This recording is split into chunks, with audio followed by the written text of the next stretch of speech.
dan jadi bahan bacol karena gue mau dicintain, gue mau dijaga.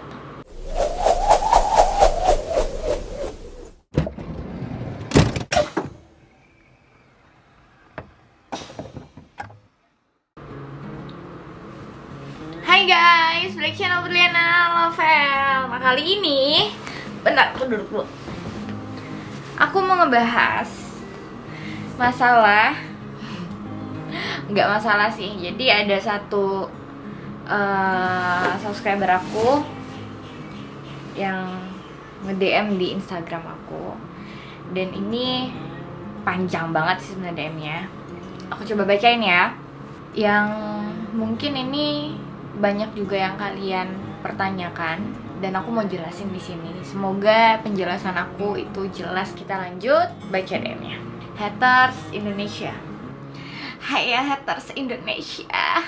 Maaf nih mengganggu malam-malam. Kita ya cuman mau sharing persoalan konsep teman dekat yang kamu anut. Sebelum masuk ke konsep teman dekat, saya mau berbagi pengalaman hidup saya. Saya dulu punya pacar. Saya dan pacar saya sudah merencanakan untuk menikah. Bahkan kami berdua sudah memikirkan hal yang harus kami lakukan setelah kami menikah nanti. Tapi tanpa sepengetahuan saya, ternyata pacar saya punya kekasih lain dan menikah dengan kekasihnya itu. Karena hal itulah yang sampai saat ini membuat saya trauma untuk pacaran, bahkan untuk dekat dengan perempuan yang saya suka. Pasti saya akan hindari itu dan berusaha untuk menekan perasaan saya supaya tidak terlanjur sayang karena saya masih trauma untuk disakiti. Nah, sekarang masuk ke konsep teman dekat. Sebenarnya saya tertarik dengan menggunakan konsep teman dekat tersebut dalam hidup saya, tapi masih bingung menjalankan karena video-video kamu yang membahas konsep teman dekat adalah mengenal orang yang dekat dengan kita lebih dalam, dan ketika kita memakai konsep teman dekat, maka kita dan pasangan kita akan tetap setia walau tanpa kata pacaran, dan itu artinya kita dan pasangan benar-benar tulus menjalani hubungan. Betul.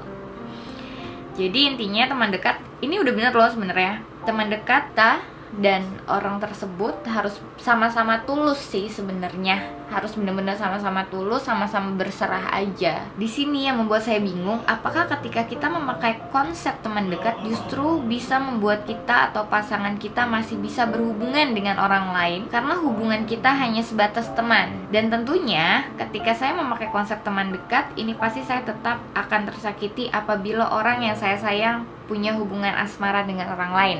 Oke, sampai di situ ya. Ini masih ada lagi soalnya. Kalau gue pribadi, ini untuk gue ya. Misalnya gue lagi mau mengenal seseorang. Gue udah omongin masalah paham ini. Gue cuman mau berteman dekat. Gue gak mau pacaran. Gue mau cari suami. Kalau emang dia sama-sama mau seperti itu, oke, coba kita jalanin.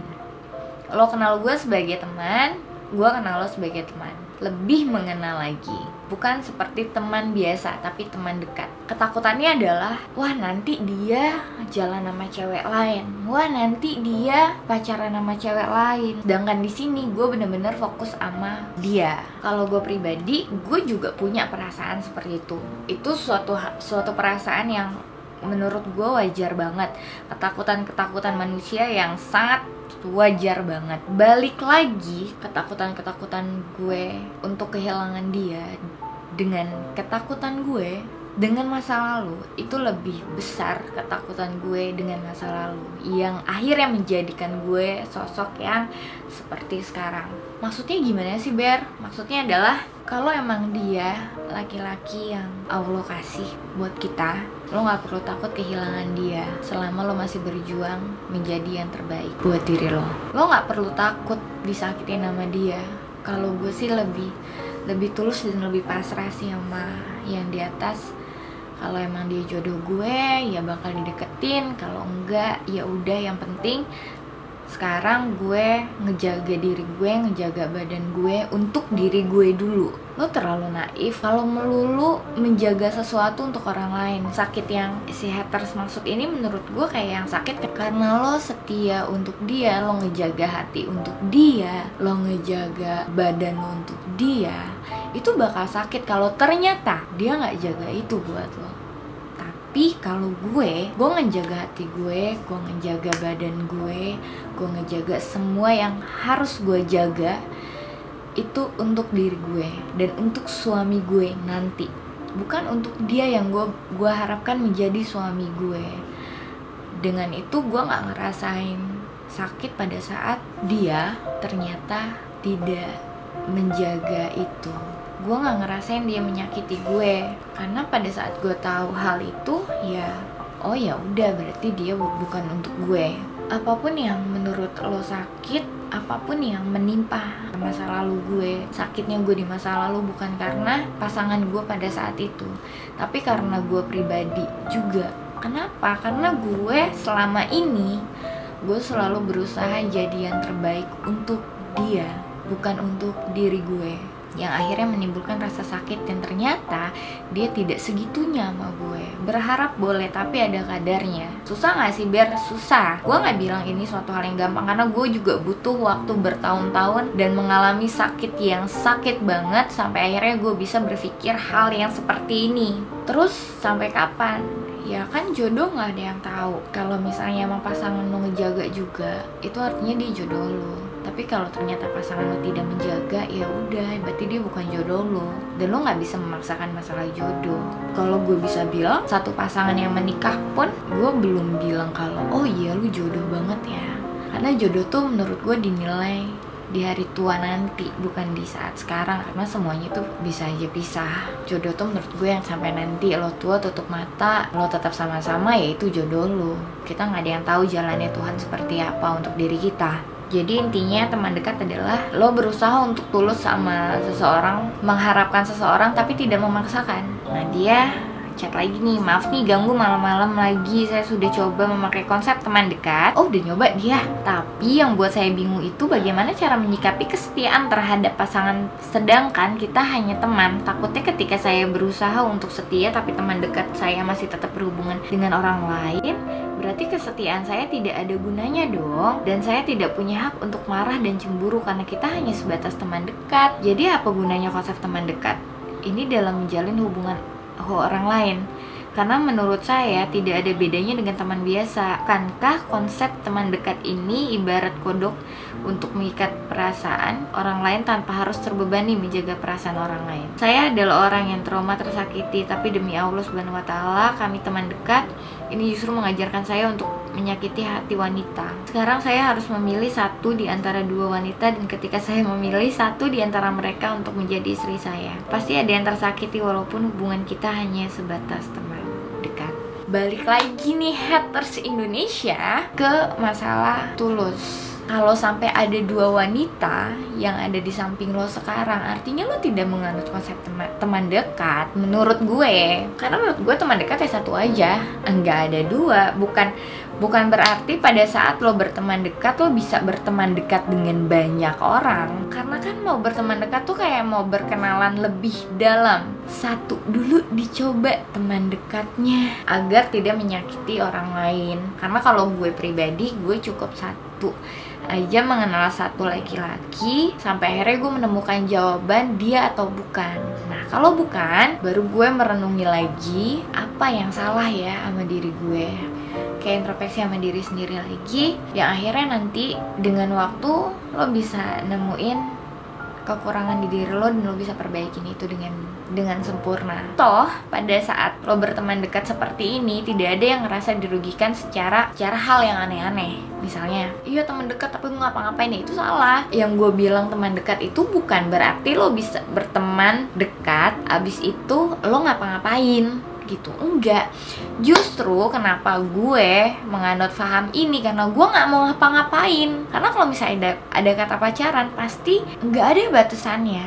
Ini tahun 2020, apalagi di umur gue yang pacaran itu ya harus something, dan gue nggak mau kayak gitu. Terserah lu mau bilang gue munafik karena image gue di YouTube dan Instagram seperti apa, gue nggak peduli. Gue bener-bener nggak peduli dengan image gue seperti apa. Yang jelas gue punya prinsip, gue berteman dekat dengan laki-laki tapi gue nggak bisa ngapa-ngapain. Karena apa? Gue mau mengenal dia bukan karena something, tapi gue mau kenal dia karena dirinya dia, tanpa dipengaruhi dengan apapun yang berbau aneh-aneh. Pada saat dia bukan jodoh gue sebagai perempuan tidak merasa dirugikan. Tapi kalau emang lo ngerasa rugi, ya berarti bukan gue orangnya. Lo cari aja pacar yang bisa ngapa-ngapain. Sekarang gue berusaha jadi yang terbaik untuk diri gue, untuk keluarga gue. Gue berusaha untuk cari nafkah, bukan uang lendir. Gue berusaha untuk itu. Gue gak peduli image yang ada di semua media sosial gue seperti apa. Gue gak peduli, bener-bener gue gak peduli. Yang jelas apapun image yang gue buat, sebandel apapun, seseksi apapun, atau apapun yang kalian nilai dari diri gue, satu hal yang harus kalian tahu, gue tidak segampang itu untuk disentuh. Why? Kenapa? Karena gue sedang memperbaiki diri gue untuk suami gue. Gue gak peduli nanti komenan kalian di bawah bakal bilang gue orang yang munafik atau apapun itu, terserah kalian. Yang gue cuman mau bilang, enggak semua perempuan yang berpakaian yang menurut kalian seksi itu bisa dibeli. Enggak semua perempuan yang menurut kalian pakai bajunya terbuka dan jadi bahan bacol kalian itu bisa kalian sentuh dengan kata pacaran. Jadi jangan ngejudge orang cuma dari covernya aja. Tapi gue nggak pernah salahin kalian ngejudge gue A B C D. Gue nggak pernah salahin. Tapi gue nggak peduli. Yang jelas ini gue dengan konsep teman dekat yang gue pikir ini adalah suatu hal yang baik buat diri gue karena tidak merugikan untuk di sisi perempuan. Dan kalau emang bukan jodohnya, itu gue nggak ngerasa rugi. Kalau memang laki-laki itu ternyata mengagumi perempuan lain, berarti dia bukan jodoh gue. Ya udah, gue berserah lagi sama Allah.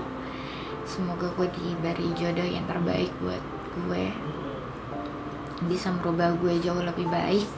Karena gue juga masih belajar jadi yang baik buat hidup gue, buat keluarga gue. Karena gue pernah menjadi orang yang gagal, tapi gue gak mau gagal terus-terusan. Gue pernah menjadi orang yang munafik, tapi gue gak mau munafik lagi. Gue pernah menjadi orang yang bodoh, tapi gue gak mau selamanya menjadi bodoh. Gue mau jadi orang yang lebih baik. Gue gak mau membiarkan siapapun menyakiti gue lagi. Gue trauma dengan rasa sakit. Gue lagi menjaga hati gue lagi menjaga diri gue lagi memasang benteng sama diri gue biar gak ada satu orang pun yang bisa nyakitin gue lagi. Yang gue percaya sekarang, cinta itu gak cuman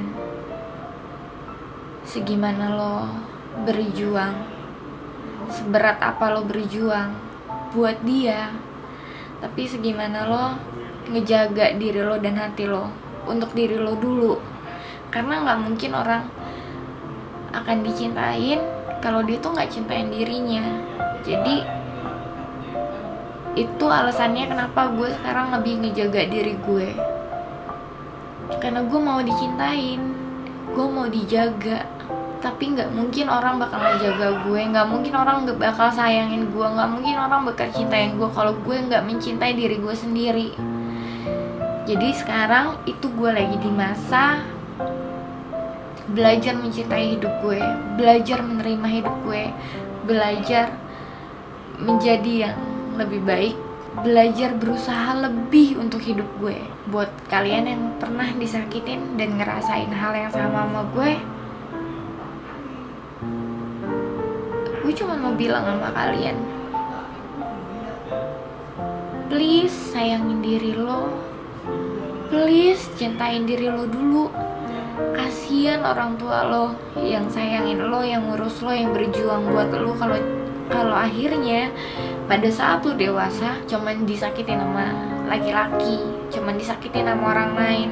Nyokap lo, orang tua lo ngegedein lo bukan untuk disakitin sama orang lain. Keluarga lo ngegedein lo, berkorban, berjuang buat lo, bukan untuk dibuat nangis sama siapapun, bukan untuk dipukul, bukan untuk dihianatin. So please jaga hati lo, please jaga diri lo.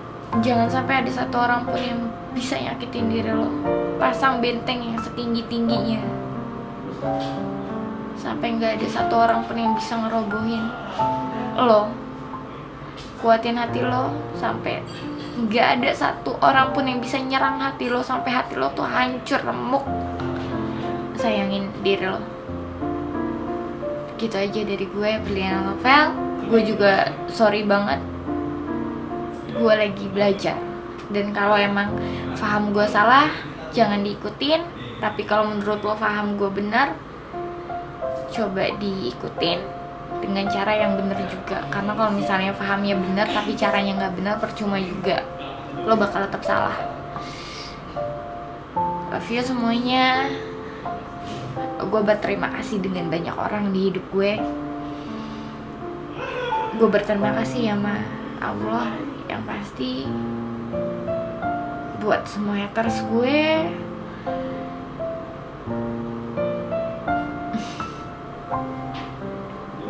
Semoga nanti suatu saat kalian bisa lebih kenal gue dengan apa adanya gue, dan gue bisa menjadi diri gue sendiri sih. Semoga nanti gue bisa berani menjadi diri gue sendiri di depan kamera, tanpa peduli atau tanpa gue takut kehilangan lovers gue. Love you semuanya. Itu dulu video dari aku. Semoga bermanfaat buat kalian yang nanya banyak hal tentang gue. Love you semuanya. Bye bye.